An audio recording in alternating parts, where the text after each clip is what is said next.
Assalamualaikum warahmatullahi wabarakatuh. Salam sejahtera untuk kita semuanya dan salam sehat selalu.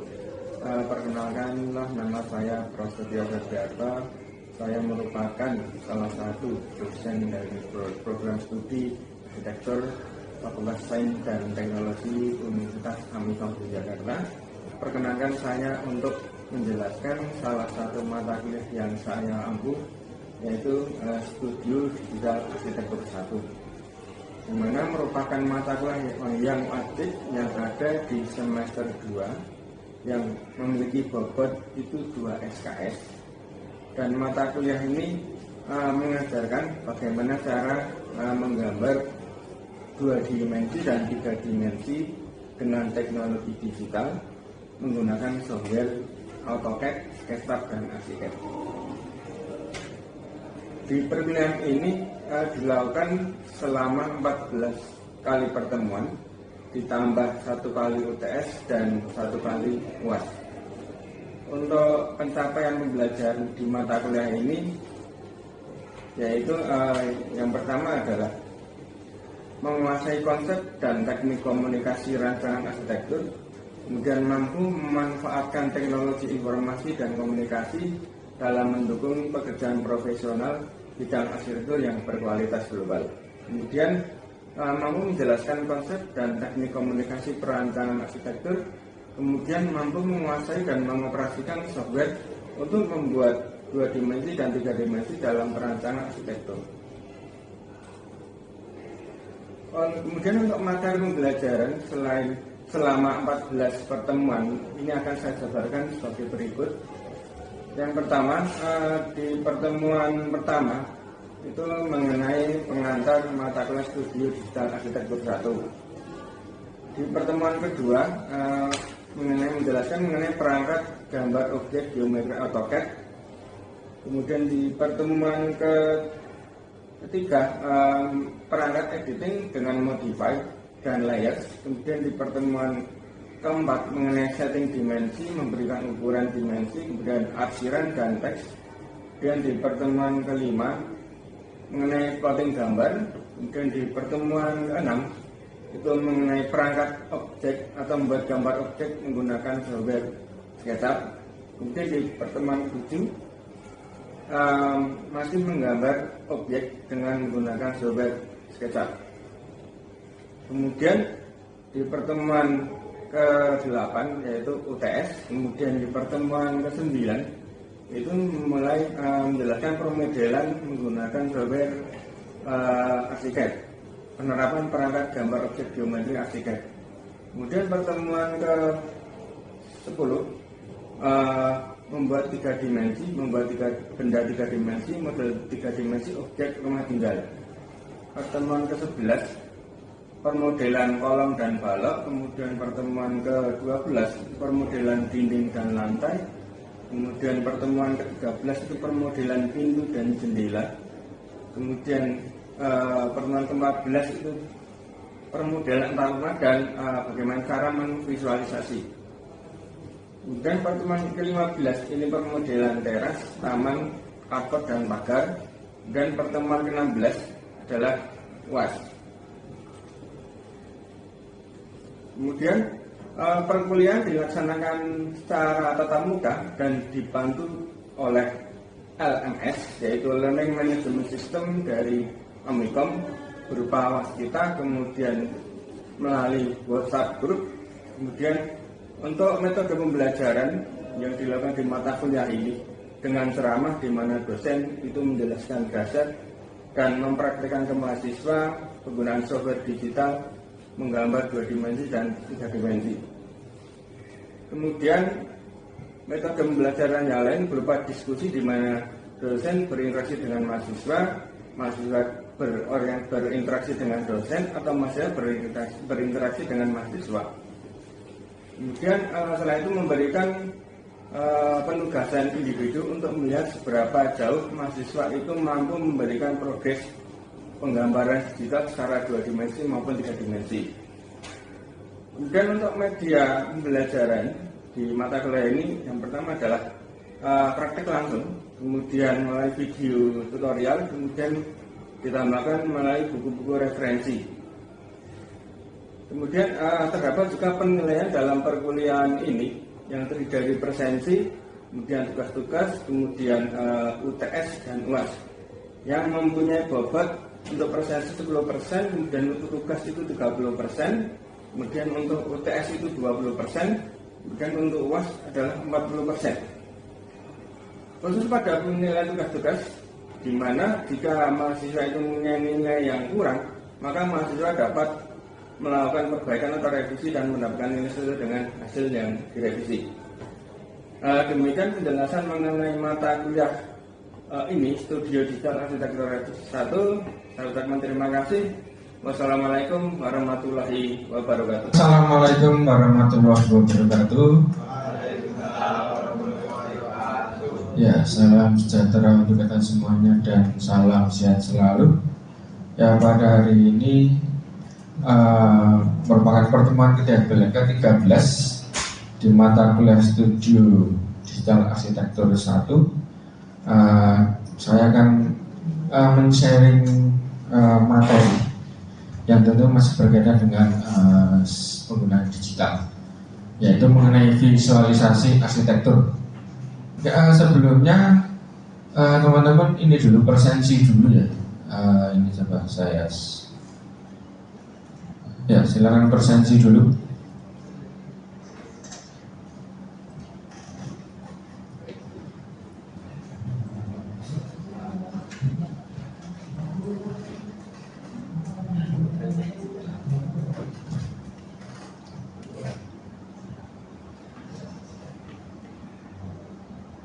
Ya, apakah sudah semuanya presensi? Oke, terima kasih. Oke, langsung saja untuk materi hari ini mengenai visualisasi arsitektur. Di sini selanjutnya mengenai visualisasi arsitektur itu pasti teman-teman sudah tahu mengenai penggambaran. Visualisasi di arsitektur itu ada dua, manual dan digital. Teman-teman sudah melakukan itu di manual, itu di menggambar sketsa manual, baik yang juga berproses melalui 2 dimensi dan 3 dimensi digambar secara manual menggunakan digital, menggunakan tangan manual, menggunakan tangan. Kemudian untuk apa sih visualisasi ini yang harus teman-teman tahu? Untuk apa visualisasi? Yang pertama, untuk merepresentasikan sebuah model. Jadi intinya membuat model nanti ya seperti ini yang harus dipamerkan. Kemudian memberikan objek yang lebih jelas. Kemudian mengajak pengamat untuk melihat kejelasan objek. Pasti visualisasi arsitektur juga harus dipamerkan, harus dilihat ke semua orang, tidak hanya untuk diri sendiri. Kemudian berikutnya memberikan detail dari objek, dari visualisasi yang divisualisasi. Kemudian objek visualisasi arsitektur yang paling dekat dengan arsitektur ya bangunan, yang paling dekat, yang paling jelas, yang agak mengikat adalah bangunan. Nah, visualisasi desain bangunan di sini yang akan yang saya share adalah pastinya dengan menggunakan digital, menggunakan software. Salah satunya adalah arsitek. Nah, jadi arsitek itu wajib dan harus menguasai, apalagi mahasiswa arsitektur itu wajib, malah harus memberikan visualisasi dengan digital, secara digital ya. Zaman sekarang ya semuanya serba digital. Selain merencanakan dan mendesain, merancang, harus bisa memberikan visualisasi, memberikan gambaran yang nantinya ya tidak hanya untuk diri sendiri, pasti akan dipamerkan ke semua orang. Nanti bisa untuk diskusi, bertukar pikiran dengan klien, dengan teman sejawat, dengan teman tongkrongan, nanti ngobrol-ngobrol sana sini mengenai visualisasi arsitektur. Nah, visualisasi digital pasti kaitannya dengan visualisator itu menggunakan software desain yang salah satunya adalah Archicad, yang nantinya akan sangat membantu teman-teman semuanya dalam buat produk gambar kerja. Kemudian sebagai portofolio yang nantinya bisa Anda upload di medsos, misalkan ya di Instagram, atau bikin konten di YouTube atau di Facebook atau medsos lainnya. Nah, kemudian di sini mengenai visualisasi arsitektur, artinya gambar yang harus diperlihatkan ke semua, itu ada dua, visualisasi 2 dimensi dan 3 dimensi. Nah, teman-teman pasti sudah bisa membayangkan tadi ya, visualisasi arsitektur secara manual.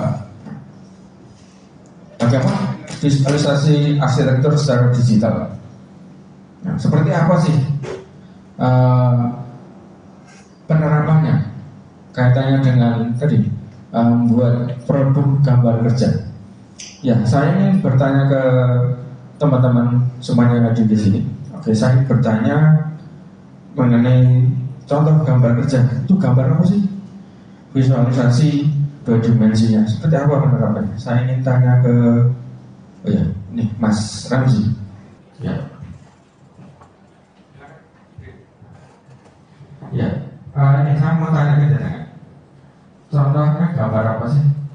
Visualisasi 2 dimensi. Gitu. Kalau contohnya untuk 2 dimensi arsitektur itu bisa bisa ini. Bisa gitu. Siapa?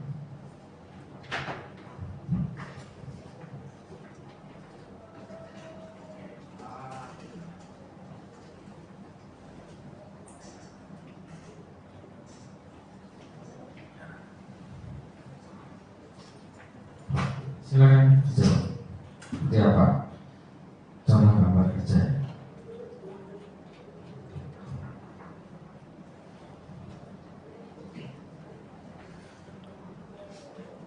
Oke. Ya.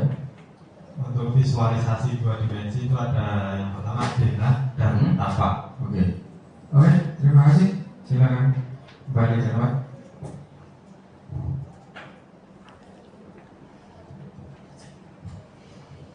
Oke, berikutnya saya ingin bertanya lagi ke teman-teman semuanya. Bagaimana ini contoh gambar apa sih yang harus divisualisasikan secara 3 dimensi? Ya, saya akan ke Mbak Intan ya. Intan silakan. Oke. Kita contoh visualisasi secara 3 dimensi.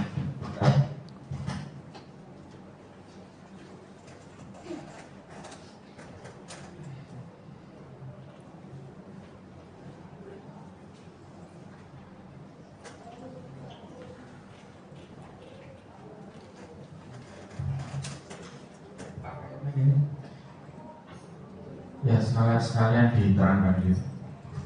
Seperti apa contoh gambar visual 3 dimensi?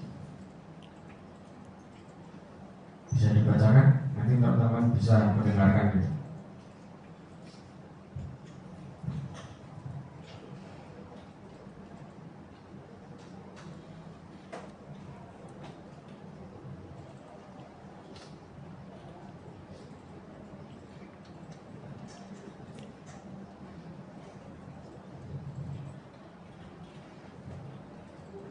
Ya, oke. Ya, jadi Untuk visualisasi 3D ada perspektif mata burung, perspektif mata manusia, dan perspektif mata cacing. oke, ya. Terima kasih. Ya, ya ada contoh visualisasi dimensi dan visualisasi 3 dimensi. Untuk visualisasi 2 dimensi, ya benar, ada gambar denah, kemudian tampak, kemudian ada banyak lagi. Contohnya adalah saya tambahkan tampak depan, kemudian belakang,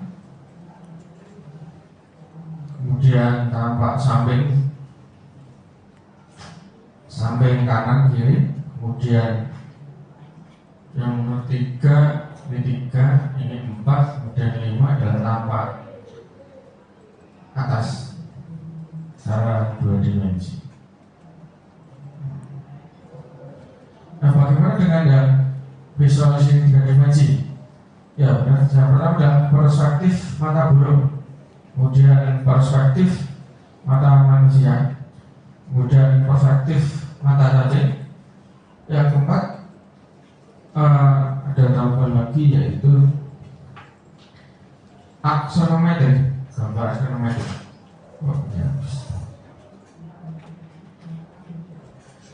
Yang keempat adalah gambar aksenometri. Wah, habis semuanya.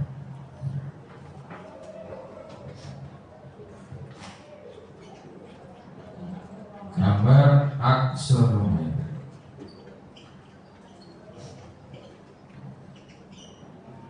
Nah, teman-teman sudah melakukan proses itu, tapi secara manual yang dibuat dengan menggunakan tangan. Nah, ini berbeda adalah memvisualisasikan 2 dimensi dan 3 dimensi menggunakan software yaitu secara digital yang akan diterapkan menggunakan software ArchiCAD.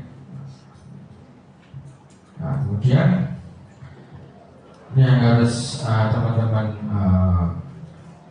gunakan nanti yang harus Anda terapkan. Oke, untuk berikutnya, apakah ada yang ditanyakan untuk sementara sampai menit ini mengenai visualisasi? Silakan. Ada yang ditanyakan? Oh ya, oke.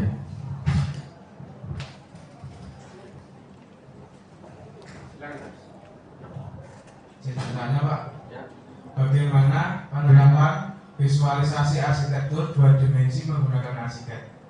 Oke, terima kasih. Ya. Oke, bagaimana penerapannya? Kalau yang tadi kan ini ada statement, langsung saja untuk penerapannya teman-teman silakan dibuka ArchiCAD-nya. Seperti ini, untuk penerapan 2 dimensinya silakan dibuka. Ini saya menggunakan ArchiCAD. Bagaimana penerapan 2 dimensinya? Tinggal play di stories. Sudah ada gambar atap, ground floor, dan basement.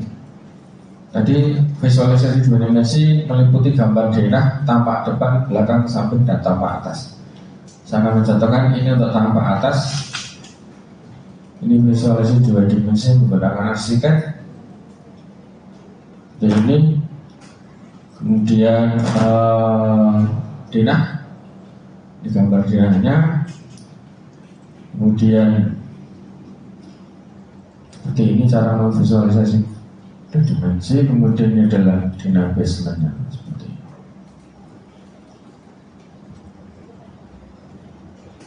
Dan teman-teman juga harus bisa membuat cara memvisualisasikan. Harus tahu juga gambar denah mana yang termasuk visualisasi 2 dimensi.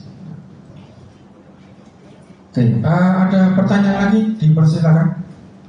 Oh iya, mic-nya bisa diserahkan ke belakang. Oh, ya. Izin bertanya Pak. Ya. Bagaimana cara penerapan visualisasi arsitektur 3D dengan menggunakan ArchiCAD? Oh, ya. Oke, terima kasih. Oke, berikutnya bagaimana cara menerapkan visualisasi 3 dimensi menggunakan ArchiCAD? Teman-teman bisa buka lagi, bisa digerakkan.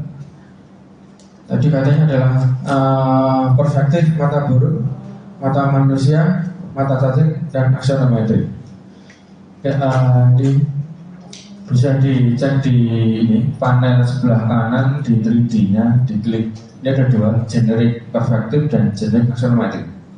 Nah, bagaimana cara memposisikan perspektif? Diklik. Nah, teman-teman bisa cek di sini. Ini ada orbitnya, diklik. Cara memvisualisasikan perspektif mata burung. Mata burung seperti ini. sebaiknya harus merepresentasikan visualnya dari berbagai arah, dari berbagai sudut, berbagai arah. Ada 4. Ini untuk memvisualisasikan perspektif mata burung. Jadi harus kelihatan jendelanya, ada kelihatan pintunya, kelihatan railing pagarnya, ada tangganya, kelihatan kolomnya, seperti itu. Cara memvisualisasikan mata burung, perspektif mata burung seperti ini. 1, kemudian ini 2, kemudian ini 3,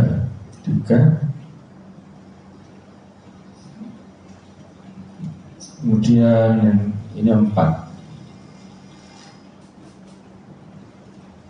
Untuk perspektif mata burung, sebanyak ambil 4 gambar. Nanti yang harus di-screenshot, yang harus divisualisasikan. Ini perspektif mata burung. Bagaimana dengan perspektif manusia? Perspektif manusia ada 2, ada 3 malah. 1 titik matanya, 2 titik mata manusia. Kalau 2 titik manusia seperti ini, jadi tinggi manusia. Seperti ini. Ya, jadi tinggi titik mata manusia kira-kira ini di atas mobil seperti ini. Jadi pengambilan gambarnya seperti ini. Ini 2 titik mata normal.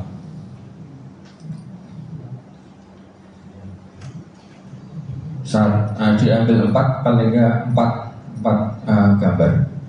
Tuh, 2 titik mata normal, ini 1, kemudian ini 2. Jadi harus kelihatan jendelanya, atapnya, kolomnya, tangga, dan lingkungannya. 2, ini 3.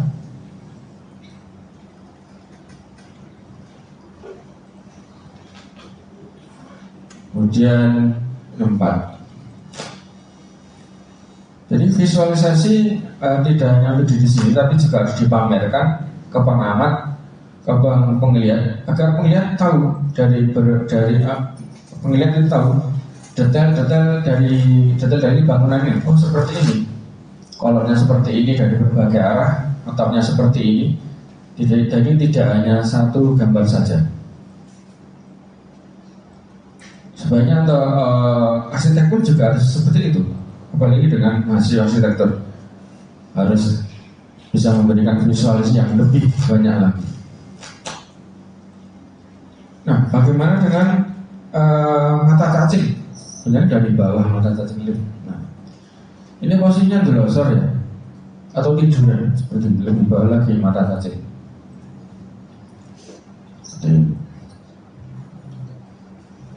Kemudian bagaimana dengan perspektif? Satu lagi adalah aksonometri. Nah, aksonometri, posisi aksonometri itu beda dengan posisi perspektif. Kalau aksonometri tinggal diklik generate aksonometri, nah, posisinya berbeda dengan pengambilan secara perspektif. Aksonometri itu sudutnya sama. Seperti ini, aksonometri juga harus menampilkan lebih dari 1 gambar. Misalnya ini posisi 1, ini posisi 2, kemudian ini posisi 3, kemudian ini posisi 4.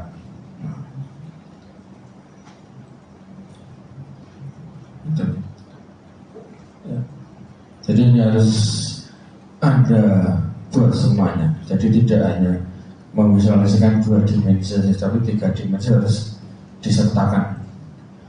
Yang tadi untuk melengkapi produk gambar kerja untuk sebagai portofolio Anda, bisa untuk dipamerkan di IG, di YouTube dan lain-lain.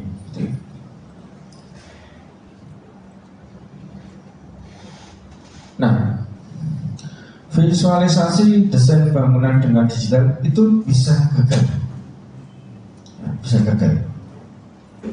Bisa gagal dipahami oleh yang melihat, bisa gagal dipahami oleh pengamat, bisa gagal juga oleh orang awam. Sekarang orang awam pun yang tidak tahu mengenai ilmu arsitektur bisa paham mengenai desain bangunan. Nah, bisa gagal yang pertama jika terdapat elemen bangunan yang tidak ada atau belum ada, misalkan tidak ada atap. Jadi sudah kelihatan dindingnya, sudah kelihatan kolomnya, sudah kelihatan pintu jendela, tapi elemen atap itu enggak ada. Misalkan ini elemen atap,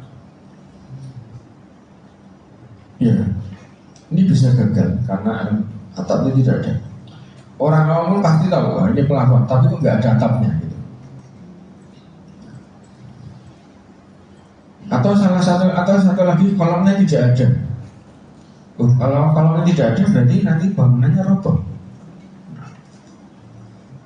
Jadi harus dicek sama-samanya sebelum diperlihatkan ke semua, untuk publik.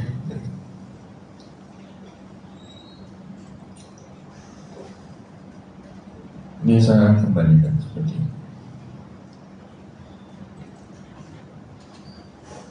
Nah, kembali ke asal. Kemudian satu lagi bisa gagal jika Anda menvisualisasikan itu hanya satu gambar saja. Seharusnya lebih dari satu gambar, paling tidak ya 4 gambar dari penjuru. Seperti yang saya contohkan tadi. Mulai dari gambar perspektif 1, 2, 3, 4 perspektif mata manusia, dan juga tidak lupa juga perspektif mata burung juga harus diperlihatkan semuanya.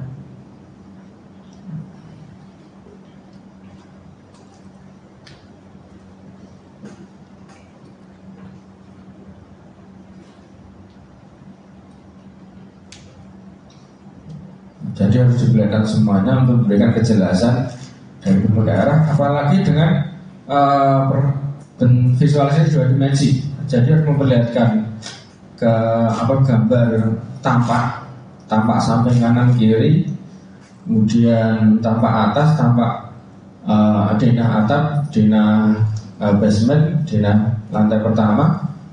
Jadi harus divisualisasikan semuanya. Contoh gambar tampak. Ini gambar tampak, jadi harus divisualisasikan semua, ditampilkan semuanya.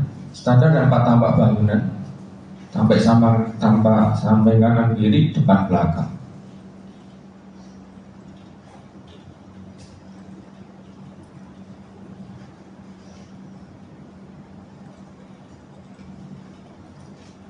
Ya, ini untuk tugas visualisasi arsitektur yang teman-teman harus kerjakan nanti.